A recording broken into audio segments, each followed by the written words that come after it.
السلام عليكم، نتمنى تكونوا كاملين على خير ان شاء الله. سالات العطله وكل واحد رجع للدار ديالو، فالحمد لله دوزنا هذا الصيف هذا على خير. تلاقينا مع العائله، تلاقينا مع الناس العزاز، شفناهم، جلسنا معهم، ضحكنا معهم، فاللهم لك الحمد على هذه النعمه. وكنصيحه غادي نقولها قبل ما نبدا الفيديو ديالي. فإلا كانوا عندكم اشخاص سلبيين في حياتكم، ولا اشخاص كيجيكم منهم غير صداع، اشخاص اللي كيجيبوا لكم غير المشاكل، ما عندكم ما ديروا بهم. ما تبقاوش تلوموا راسكم ولا تقولوا لا لا راه الا درت هكا وغادي نتسمى انا خايب، ولا لا الا بعدت راه غادي نبان انا خايب. ما تفكروش في هذا الشيء، داك التفكير بزاف هو اللي كيدير لكم هذوك المشاكل، هو اللي كيمرضكم في حياتكم. فإلا كانوا اشخاص سلبيين، فحاجه واحده غتقولها لهم: الله يعاونكم. فقط ما تكتروش الهضره، ما تكتروش المواقف، ما تكتروش شحال من حاجه اللي غادي تبرزكم نتوما اولا قبل ما تبرزهم. تقدر هذاك الشخص ولا هذوك الاشخاص هما اصلا ما عاطينكمش داك القيمه اللي نتوما عاطينها لهم في حياتكم. فاللهم حاجه وحده: الله يعاونكم، الله يسهل عليكم، كل واحد كيشد طريقه وكتكمل حياتك عادي، وراه حتى شي حاجه ما غادي تتبدل، كل شيء غادي يبقى كما هو وغادي تبقى مرتاح. فانا الحمد لله وصلت، استقبلني الزوج ديالي، شكرا بزاف على المفاجاه. بالمناسبه حنا كملنا دابا تقريبا عام، فالحمد لله، اللهم لك الحمد على هذه النعمه حتى هي. الحمد لله، ربي كيدير لينا غير الخير، وربي كيلاقينا مع الناس اللي كيكونوا قد النيه ديالنا. فإلا كانت نيتك زوينه فاكيد غادي تلقى ناس زوينين في حالك، فاكيد غادي تلقى ناس اللي غيقدروك كما قدرتيهم. الحمد لله على هذه النعمه. مهم، وصلنا للدار بالليل، حيت انا شديت الطريق حتى العشيه، يعني انا وصلت للمدينه اللي فيها بالليل. فاول حاجه دخلت بعدا حيدت هذاك البوكي من هذا لومبالاج ديالو، حطيته في الماء، حيت ما قديت صراحه، جيت عيانه، ما قديتش انني عاد نبقى نفتحهم بوحديتهم، عاد نقي داك الوريدات وداك الشيء وعاد نحطهم في الفاز. فحطيتهم ديريكتومون في الفاز، درت لهم شويه ديال الماء وخليتهم حتى لا غدت لي. هذا النهار الاول الحمد لله صبحنا على خير. اللهم لك الحمد.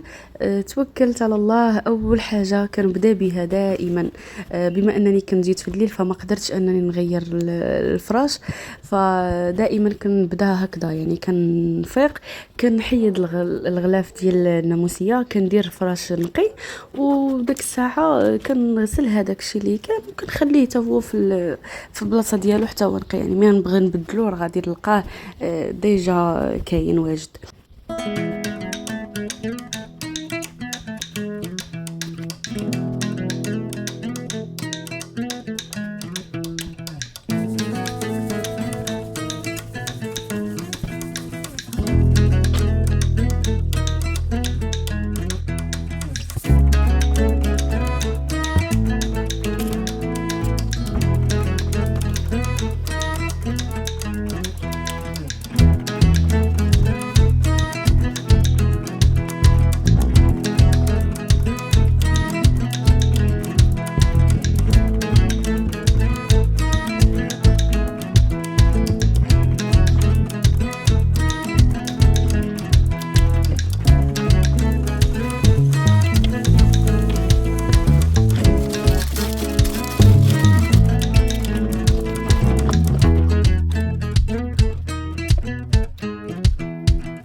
هنا كيف ما شفتوا ديجا نيطواييت البلاصه اللي كنحط فيها الميكاب. مهم رجعت كاع داكشي اللي كان عندي انايا في الساك معايا، كلشي رجعته في بلاصتو، او ميم طون نيطواييت هاد الروايح هادو حيت ملي تيبقاو محطوطين مده طويله راه كتلقاهم كلهم مغبرين.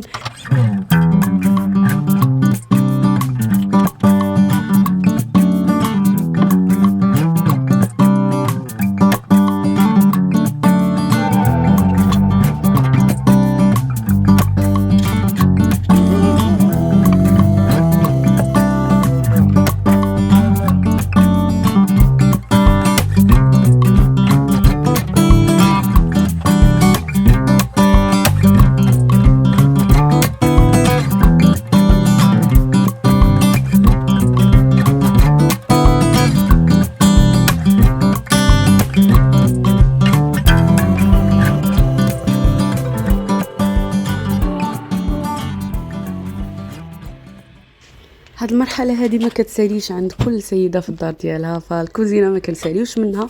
مهم بالنسبه لي انا ديجا استعملت شي وحدين البارح باش جيت فرجعتهم، وميم طون اللي بقى راني عاودت غسلته، فما كانش بزاف ديال الماعن هنا. يعني غسلت داكشي اللي كان محطوط وداكشي اللي استعملت انا يا صباح. فمهم اولا كنبدا نحيد هذاك الشيء ديال الازبال حاشاكم، كنحيدهم هما الاولين، عاد كنبدا نيطوايي داك ليسباس اللي غنخدم فيها. ابخي عاد كنبدا نغسل هادوك الاواني اللي عندي هنايا.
مشيت جبت هذاك الورد اللي خليته في الليل. لاحظوا بان الماء تغير اللون ديالو.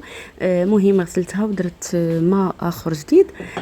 خديت هذاك الورد قطعته وميمطو قطعت ليه واحد جذوره لقيتهم ديجا تحرقوا، قطعتهم بطريقه مائله باش يمتص الماء بطريقه صحيحه. المهم هذا الشيء اللي كنشوف انا كيهضروا على الورد، فما عنديش درايه كبيره في هذا المجال، فقط داكشي اللي كنشوفه كنطبقه. ما كنخليش هذوك الوريقات باش ما يبقاش الفاز عندي عامر بزاف وما كيدخلش الورد، ما تيقيش الماء لتحت، فكنخليه بحال هكذا صافي. كنخليه في داك الماء ديالو حتى كنشوفو كيبدا كيكرم، وكنحيد ليه الماء وكنخليه في واحد البلاصه بيد ما ينشفوا داك الجذوره ديالهم باش ما يبقاش فيهم الماء ويغملوا الوردات. لاحظت واحد الملاحظه انا بالنسبه لكل منطقه. بالنسبه للمنطقه الساحليه اللي جاو كيكونوا على البحر، يعني قريب لهم البحر، فملي كنت انا في الدار فكان دائما الورد كيبقى يغمل ليا، كيبقى يغمل، كيبقاو يطيروا لي الوريقات ديالو. فما عرفتش واش غير على حسب المدينه ولا، حيت انا كندير نفس الطريقه. فكل بلاصه ولقيت بانها مختلفه على بلاصه اخرى. بحال مثلا دابا هنايا في مراكش فعندنا الجو سخون، داك الورد ما كيغملش، يعني صافي كيبقى هكذاك محافظ على اللون ديالو حتى كيكرم كيبقى بهذاك اللون ديالو. فممكن يكون الجو هو السبب، يعني واش بلاصه تكون فيها رطوبه ولا لا. مهم دخلت الحمام نيطويته. مهم صورت لكم غير لقطات، فما نقدرش نصور لكم كل شيء لانه الفيديو غادي يجي اولا طويل، وثانيا الكونسيبت ماشي غير للحمام. فبديت بلافابو. استعملت واحد البرودوي كنت خديته مرجان، فصدق لي زوين بالنسبه لهادشي ديال لي روبيني وهادشي ديال الحمام. دونك هاد البلاصه هذه هي اللي كتجمع لينا بزاف ديال الاوساخ، فمن الافضل انها تكون كتنظف بطريقه دائمه. يعني مثلا نكونوا كل مره ماشي كل مره، يعني كل نهار تكون كتنظف هاد البلاصه، حيت كتجمع لينا بزاف ديال الوسخ حاشاكم. فدابا دزت نيطويت هذيك المرايه عاد باش نكمل الشيء الاخر.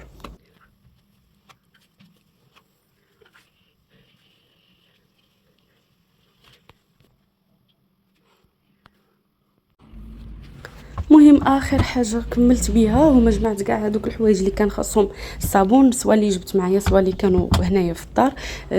ايضا صبنت حتى الغلافات ديال الناموسيه، وصافي من موراها دزت نبريباري شي حاجه اللي ناكلها.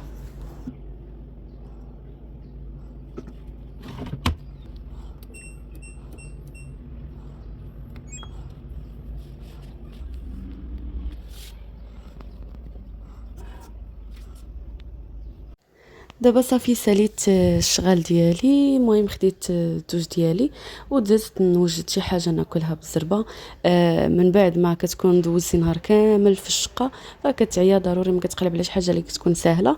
المهم انا وجدت هذا الشيء هذا كليتو وصافي. مهم دائما من مور اي سفر فكتجي كتلقى بزاف ديال الحوايج كيتسناوك، واخا تكون خليتي بعد المره الدار مخمله مقاده. فلا كان شي واحد مازال كيبقى في الدار، بحال مثلا دابا انا راجلي تيبقى، فضروري ما كتجي كتلقى شحال من حاجه خليتيها ماشي هي هذيك في بلاصتها، فضروري من هذا الشيء هذا ماشي مشكل.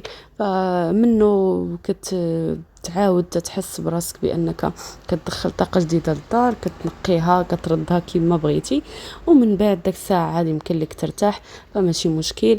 ومهم نتمنى تكون هاد العطله هذه اللي دازت كلها خير عليكم، واللي دازت عنده صعيبه فالقادم ان شاء الله غادي يكون اجمل لينا وليكم ولجميع المسلمين ان شاء الله.